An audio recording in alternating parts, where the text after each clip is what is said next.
Once upon a time, in a faraway kingdom, there was a kind and gentle girl named Cinderella.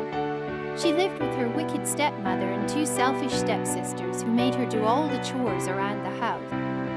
While they wore beautiful clothes and went to parties, poor Cinderella had to wear rags and stay home. One day, an invitation arrived from the palace.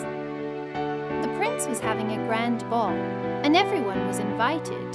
Cinderella was so excited, but her stepmother told her she couldn't go unless she finished all her chores. Then, her stepsisters tore her dress so she wouldn't have anything nice to wear. Cinderella was heartbroken. Just as she began to cry, a bright light appeared.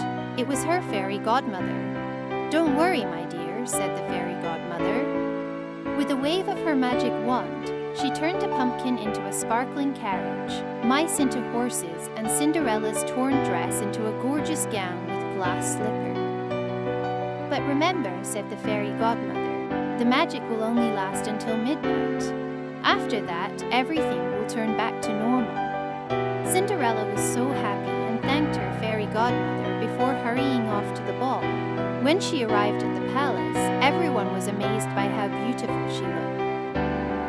Even her stepsisters didn't recognize her. The prince saw Cinderella and asked her to dance. They danced the night away, and Cinderella felt like she was in a dream. But as the clock struck midnight, Cinderella remembered the fairy godmother's warning.